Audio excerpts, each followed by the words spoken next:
Assalamualaikum warahmatullahi wabarakatuh.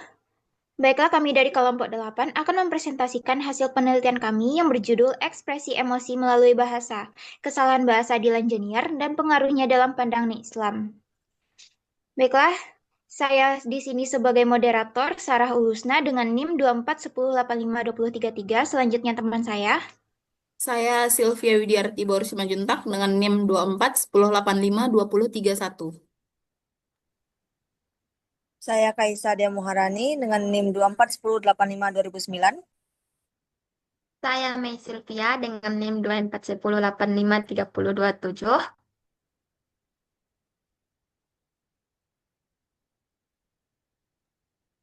Saya Firzaliata Lataf dengan NIM 2400532020. Saya Syifaulan Azalina dengan NIM 2400532030. Baiklah, yang pertama latar belakang akan disampaikan oleh Sylvia Widiarti. Kepada Sylvia dipersilakan. Baik, saya akan menjelaskan mengenai latar belakang dari kasus Dilan Janier ini. Fenomena Dilan Janier atau Dilan Bontot menjadi perbincangan publik bukan hanya karena kontennya, tapi juga karena kisah rumah tangganya yang viral. Ungkapan populernya seperti "setia itu berat, biar aku saja" menunjukkan bagaimana bahasa puitis digunakan untuk mengekspresikan emosi, namun sering disalahpahami. Menurut menurut Trividia, bahasa berperan penting dalam menyampaikan emosi dan bisa menyebabkan kesalahpahaman jika tidak digunakan dengan tepat. Dalam dalam Islam, ekspresi emosi adalah bagian dari fitrah manusia. Namun, emosi harus dikendalikan dan diekspresikan secara bijak agar tidak menyakiti orang lain.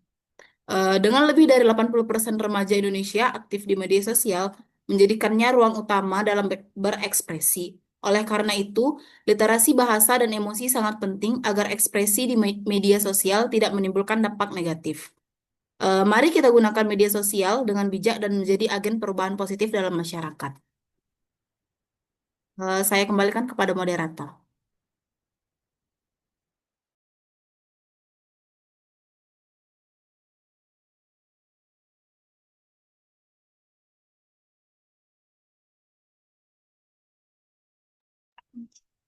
Baiklah, terima kasih kepada Silvi. Selanjutnya ialah materi metodologi yang akan disampaikan Wulan. Kepada Wulan dipersilakan.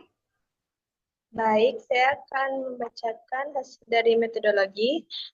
Penelitian ini menggunakan metode kualitatif dengan pendekatan analisis wajah kritis untuk memahami dan mengkaji ujaran kebencian dalam kerangka sosial, politik, dan budaya yang mempengaruhi serta dipengaruhi oleh bahasa. Pendekatan ini dipilih karena mampu mengungkapkan tidak hanya makna eksplisit dari teks atau ujaran, tetapi juga dimensi ideologis dan relasi kekuasaan yang tersembunyi di baliknya. Saya kembalikan kepada moderator. Terima kasih Wulan. Selanjutnya itu penyampaian materi yang akan dijelaskan oleh Mei Sylvia. Kepada Mei dipersilakan. Baik, selanjutnya kami akan menjelaskan bagian hasil dan pembahasan. Ungkapan setia itu berat, biar aku saja yang disampaikan oleh Dilan Janiar menjadi sangat viral di media sosial. Kalimat ini terdengar emosional dan puitis. Namun, jika kita cermati, gaya bahasa yang digunakan adalah slang, hiperbolik, dan multitafsir. Artinya, kalimat tersebut mudah disebarkan, tetapi juga rawan disalahpahami oleh publik. Dalam analisis wacana kritis yang kami gunakan menurut Fairclough, tahun 1995, ada 3 dimensi yang kami lihat. Pertama, dari sisi teks.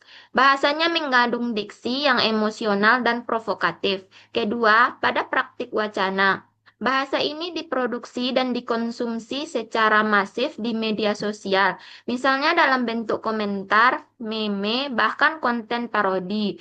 Dan ketiga, secara sosiokultural ini menunjukkan bahwa masyarakat digital sekarang cenderung permisif terhadap gaya bicara yang agresif atau sarkastik. Baiklah, selanjutnya akan dijelaskan oleh rekan saya, Filzil. Terima kasih, Mei. Saya akan melanjutkan penjelasannya. Namun, jika kita lihat dari sudut pandang Islam dalam surat An-Najm, Ayat 43 disebutkan bahwa emosi adalah bagian dari fitrah manusia. Tapi Islam juga mengajarkan bahwa emosi itu harus dikendalikan dan diekspresikan dengan cara yang baik, agar tidak menyakiti orang lain.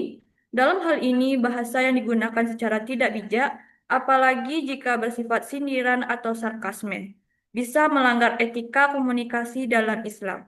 Secara keseluruhan, temuan kami menunjukkan bahwa gaya bahasa seperti ini, meskipun dianggap menarik atau lucu, dapat mempengaruhi cara berbicara masyarakat, terutama anak muda.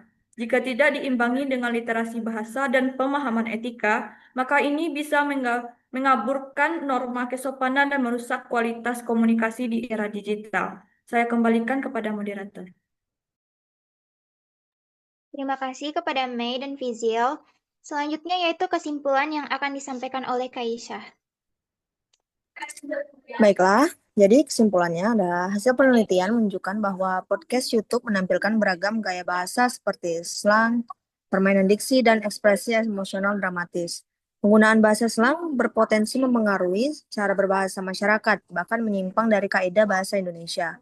Dari sudut pandang agama, gaya bahasa yang kasar dapat mengganggu nilai kesopanan dan komunikasi yang baik. Oleh karena itu, diperlukan kajian yang lebih mendalam dan berkelanjutan untuk memahami dampak gaya bahasa digital, baik secara linguistik maupun sosial religius, terhadap pelestarian bahasa Indonesia dan pembentukan karakter masyarakat di era digital. Saya kembalikan kepada moderator. Sekian presentasi yang dapat kami sampaikan. Bila ada kesalahan kata, maka mohon maaf. Assalamualaikum warahmatullahi wabarakatuh.